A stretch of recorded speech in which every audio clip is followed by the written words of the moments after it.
Allez, tentative 358 pour enfin réaliser une bonne vidéo. Franchement, si on m'avait dit que c'était aussi compliqué que devenir vlogueuse, je l'aurais jamais fait. Mais je dois rentabiliser mon matériel. Et surtout qu'on me l'a offert, donc je dois faire semblant de l'utiliser. Voilà.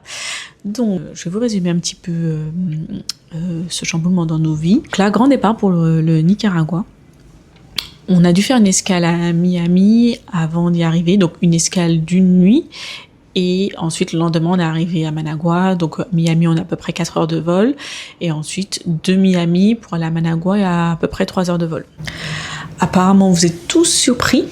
Je suis la première, vous inquiétez pas. Si on m'avait dit il y a 1 an que je me trouverais au Nicaragua en train d'organiser mon expatriation, je vous assure, je n'y aurais pas cru. Pourquoi le Nicaragua?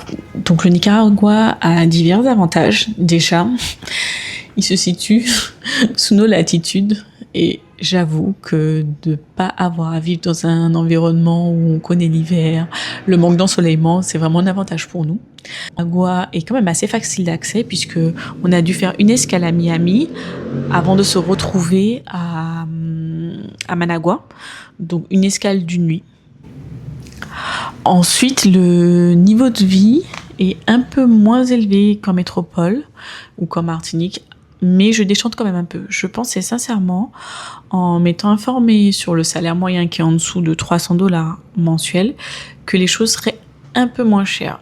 Mais je crois qu'il y a vraiment un bond lié à l'inflation et lié au développement en fait du pays qui fait que les classes moyennes tirent vers le haut en fait les prix. Je vais vous donner plein d'exemples à la suite, mais c'est vrai que pour les prix je déchante un peu, mais ça reste quand même moins cher qu'en Martinique. Autre avantage pour le Nicaragua, c'est un pays qui donne assez facilement le droit d'obtention d'un visa professionnel à partir d'un investissement d'environ 30 000 $. Donc, vous ouvrez une entreprise, vous dépensez 30 000 $ pour, je sais pas, l'aménagement, et du coup, vous pouvez prétendre à un visa professionnel et donc pouvoir travailler dans le pays. À contrario, le visa touristique, lui, c'est 90 jours, 10 $. Petite parenthèse, vraiment, j'ai investi, les gars.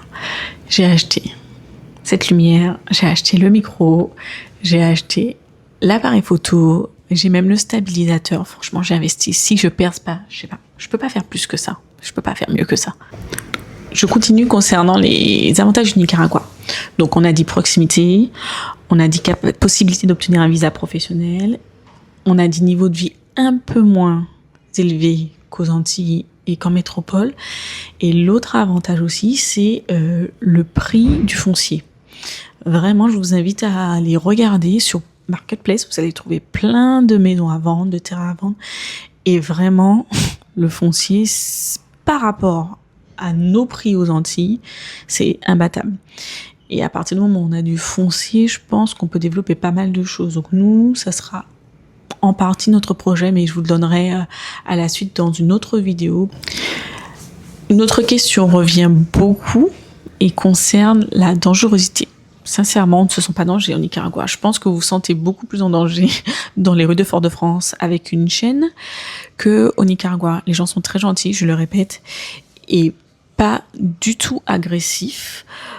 Pas une seule fois on s'est dit mince, on est dans une situation dangereuse. À aucun moment. Donc on verra pour la suite. On fait quand même attention. On sort pas trop le soir quand même. Mais en ce qui concerne la journée, limite on a l'impression un peu de se fondre dans la masse. Alors moi, j'ai pas vu beaucoup de personnes de mon type, donc je pense que moi, les gens s'interrogent un peu plus, mais mon compagnon, lui, c'est chez lui, quoi.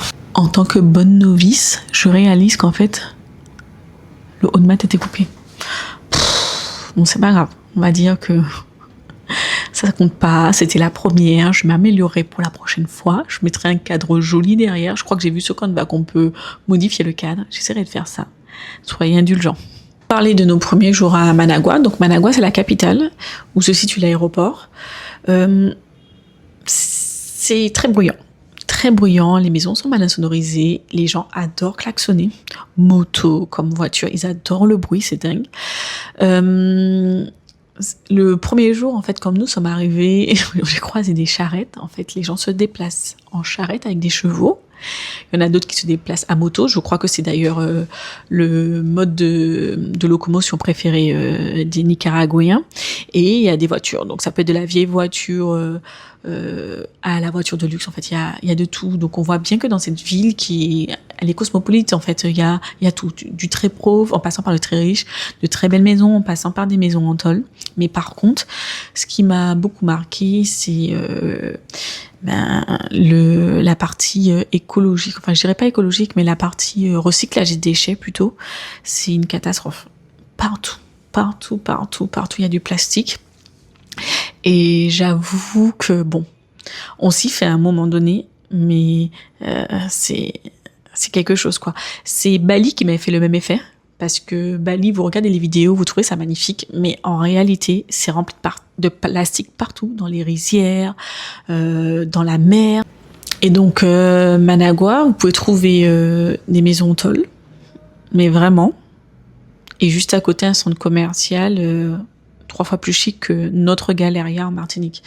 Donc, il y a encore une fois cette comparaison, pauvreté et richesse, cette cohabitation entre la pauvreté et la richesse. Je ne peux pas dire que la ville est jolie. Ça, y a pas moyen. C'est pas joli. C'est une sorte de gros bordel avec beaucoup de poussière et beaucoup de sachets plastiques, ce genre de choses. Je peux pas dire que c'est joli. Pas dire ça, mais je sais pas. C'est une ambiance très particulière et je suis assez surprise de l'apprécier d'ailleurs. En fait, on se sent bien. Enfin, les gens sont vraiment gentils, hein. Vraiment, on se sent bien. On se sent pas en danger. Le climat est agréable. On en parle de cette lumière. Elle m'éblouit et en même temps, je dois regarder l'objectif. Donc, je vous assure, c'est un calvaire. Mais bon, allez, on va s'en sortir. On va devenir une vlogueuse. Bon, petite parenthèse sur la partie vlog, je vous assure, c'est tellement pas facile. Franchement, je vous assure, entre l'apprentissage solo de l'utilisation de l'appareil photo, heureusement mon frère m'a offert quand même un cours, l'apprentissage de l'utilisation de l'appareil photo, l'apprentissage de l'utilisation du micro, l'appareillage des éléments entre eux, le choix de l'environnement, la luminosité, le stabilisateur aussi, franchement, je tire mon chapeau à tous les vlogueurs, c'est un métier, je le reconnais. Sorry, j'aurais jamais dû me moquer de vous.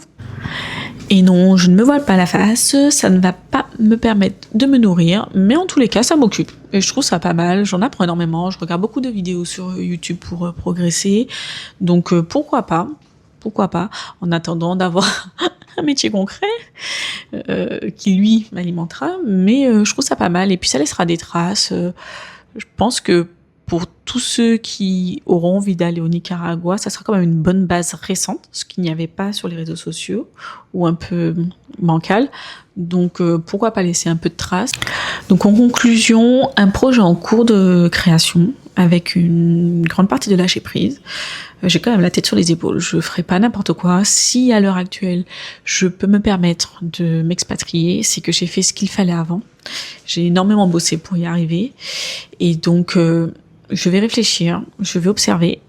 Et je suis sûre que je trouverai de quoi me nourrir et avoir une bonne qualité de vie. Enfin, qui répond en tous les cas à mes critères.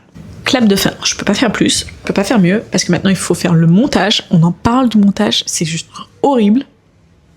Donc, pendant 2 semaines, on sera à Matagalpa.